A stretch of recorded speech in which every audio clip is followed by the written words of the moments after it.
Hello everyone, Art Burns here. Hope you're having a great day today.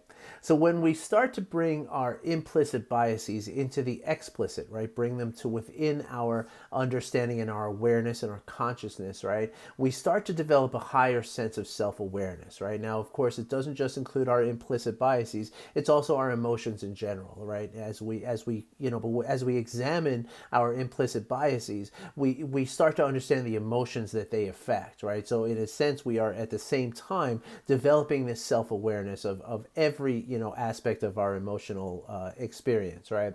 And in this process, as I told you yesterday, once you can see these implicit biases clearly, you understand how they are going to affect your thinking and your decision making, your actions that you take, the words that you speak.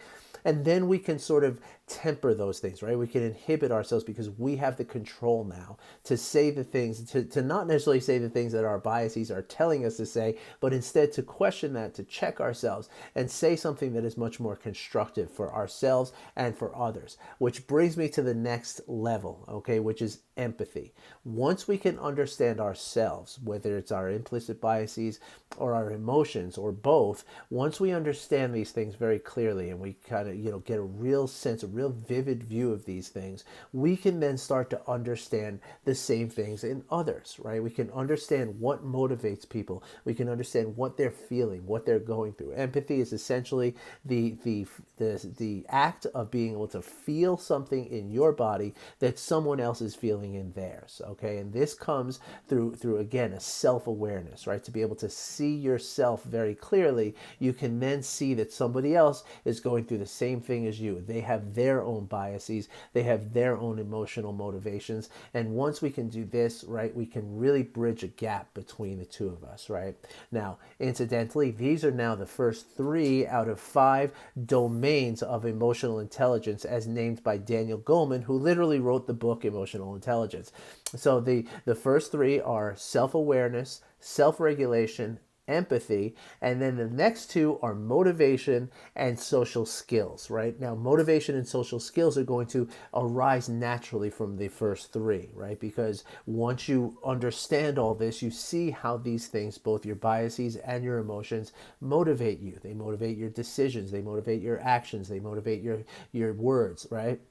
And once we can get a real clear understanding of these things, we develop a skill, right? And now with every interaction we have, whether it's as a spouse, as a salesperson, as a manager, as a parent, as a friend, as a fellow citizen, you're going to be able to interact with people on a much more understanding way, right? A way that is informed with information that's really important. And therefore, all the interactions you have are going to become more fruitful, and they're going to produce much less stress for you and for the other person, right? And now, once we have done this, once we've built this skill of emotional intelligence, because that's what it is, it's a skill that you can only build through practice. And once we've done that, we're going to optimize ourselves to thrive in our lives rather than merely survive from one situation to another, where we're under control of our emotions and our implicit biases.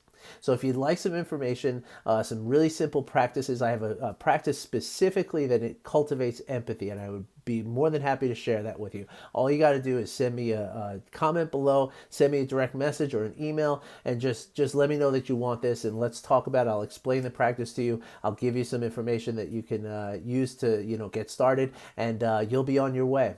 So I hope I hear from you. I wish you well. I'll be back again tomorrow. Thanks for listening. Take care.